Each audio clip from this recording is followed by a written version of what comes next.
back to my channel. I'm so happy to be back and filming. Today's Friday and I haven't filmed all week, but don't let that discourage you. Go ahead and join the family. Do y'all see what I'm saying? Go ahead and join.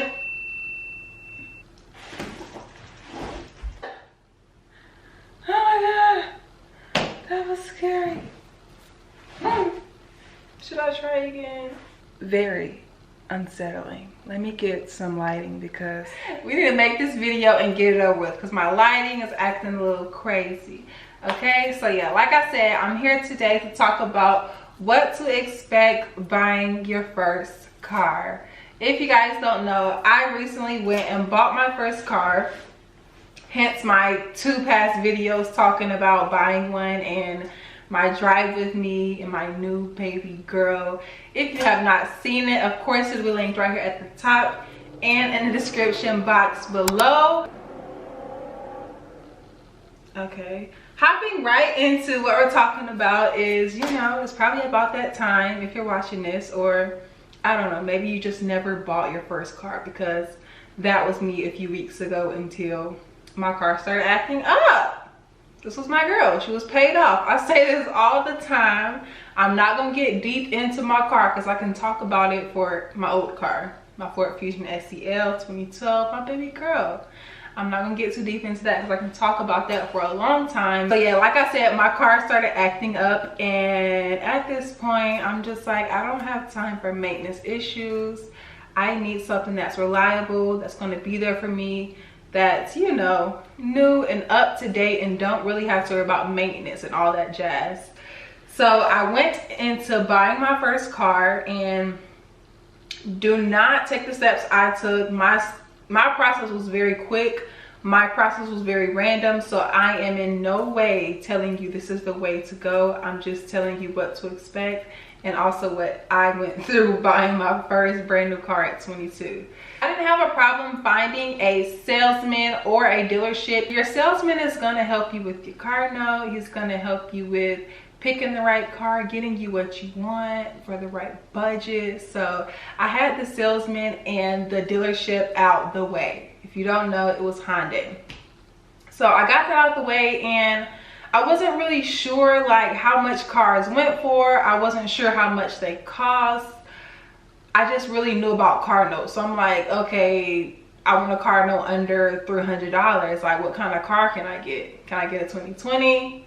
Is it gonna have to be an old hoopty type of car? Like, is it gonna be used? Like, I had no clue of what type of car I was going to be getting for the budget I was wanting. So you need to have a budget for what you want your freaking car note to be. Excuse me, don't say freaking. You need to have a budget for what you want your car note to be, because once they start calculating stuff and calculating taxes and this and that, your car note will go up and down like by the blink of an eye. So first off, I had a budget of how much I wanted to spend a month on a car. I didn't have a clue about how many thousands cars cost. I didn't know how much Honda's cost, Hyundai's cost. I didn't know none of that. But most cars are around the 20,000, 25,000, and they go, of course, up from that the more luxury you want. I didn't know what to expect when it came to the pricing, so that's what it was. With that pricing, I just dived in, went into the dealership, like, you know, my salesman already picked out the car I wanted, because I sat down and I looked at all the cars online. I watched YouTube videos of the car I wanted all night with my boyfriend, and the next morning going in, I knew what I wanted. So of course, after you pick out your car and decide what you want, you finally get to like the real step of obtaining the car and dealing with the business side. But one thing I would say is, with you picking your car, do not get sidetracked, because that's something to expect. You go into the dealership thinking you're gonna have a, let's say, a car note under $300, or you're gonna walk in saying, okay, Kendall, you going in here and you getting a car under $300. I mean, getting a car note under $300. You're coming in here, you getting a car note around $250. I don't know what car you, well, I guess you can get some cars like that, but you know, you have the idea in your mind of how much you're trying to spend a month. and you get to the dealership and you see, you know, this brand new, I don't know what, BMW, and it got you second guessing. So expect to be tested, because you will be tested by the cars out there. I guarantee you there's probably a car that you will fall in love with when you're car shopping. So just be ready, because you can definitely be tested on how serious you are and disciplined with not going over your budget for the car note.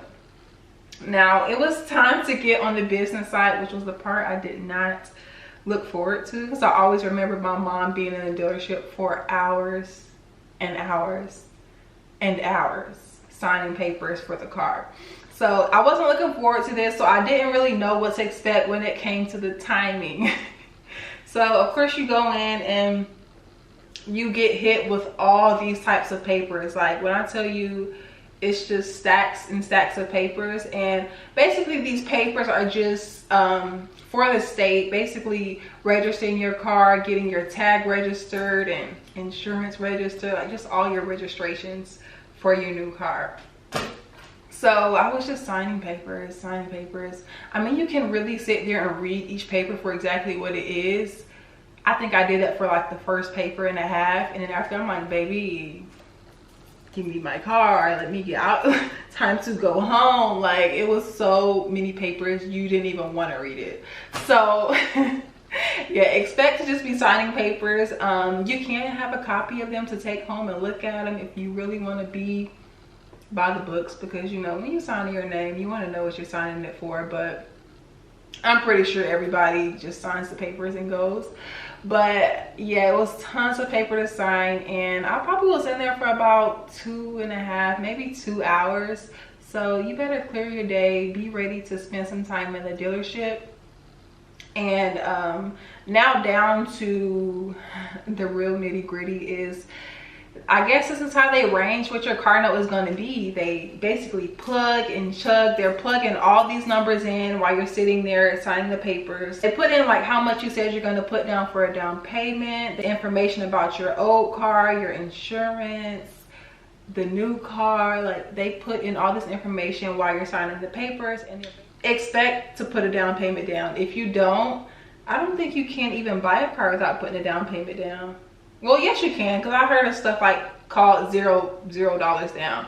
But putting money down on your car will help lower your car note. Your car is $29,000. You want to bring it down, because that's going to make your car note lower. So what I did was I put a down payment down, and I also traded in my old car. Now my old car was a 2012 Ford Fusion SEL. Pretty nice car. I really wanted to sell it for more, but there was a few things that I guess they took money off for, so I got a reduced price for my car. But all of that money went towards the overall value of my car and the overall money that I had to pay, which and combined, it brought my car note down, which is amazing. So that's another great option. That's another way, if you're trying to overall bring your car note price down and stay below your budget, is maybe you can trade in your old car and also put money down and stay in a realistic budget for your pockets and for your lifestyle. So that's what I did. Like, when you're test driving the cars, you're going to be hit with so many features. Like, they're gonna be like, oh, it has this, it has cruise control. Oh, you can drive with one eye closed.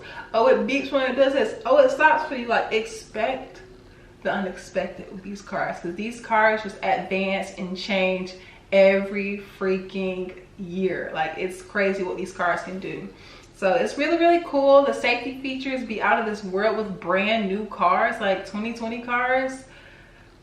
It has everything you can think of. So that's something I definitely didn't expect, and especially with the car that I have, just because it's not super duper luxury, it still had like bomb amazing features. Like, dang, like this is nice, like this is an upgrade.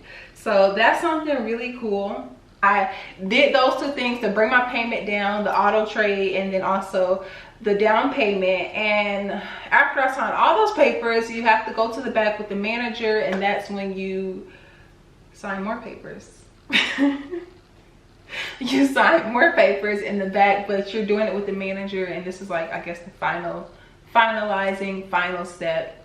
Of course, when you go back there, be prepared because they will ask you to add on this protection, add on all these different things, and all of those add-ons will raise your car note or make you pay extra money.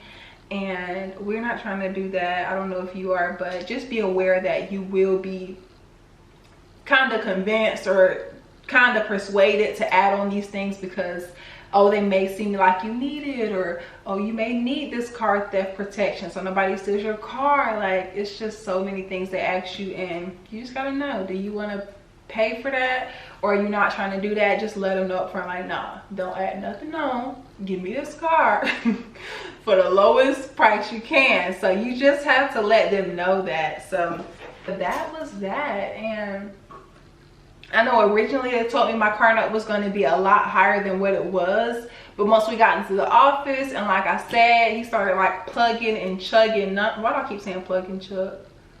That has to do with math, but well, this is math. So yeah, like he started plugging in numbers, and I think he did one little thing, and he said that my car note went down because he put in a certain number.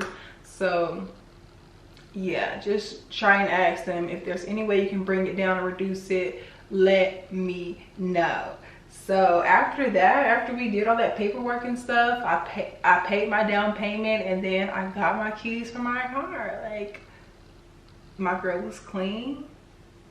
Everything was in the dashboard. Like, it was just like a brand new start. And when you first get it, it's just like so much, it's just overwhelming because people are like, people in the dealership like, oh yeah, good job, great, you got a new car, you got your first brand new car. And then on top of that, you got family asking like, oh, how is it, how's the new car, you got a brand new car. Like, and if you have somebody with you too there at the place, it's still, you're still not really being able to like feel your feelings because you're still like in shock and you're still experiencing it with other people. So like the next day, once you're driving your car by yourself, you really get to experience and see how it feels. Like, dang, like, I bought a new car, like, this is big, like, I love this. That's basically what I wanted to share with you guys. You guys know I always put you guys down on how I took the steps to achieve things like my apartment, my first car,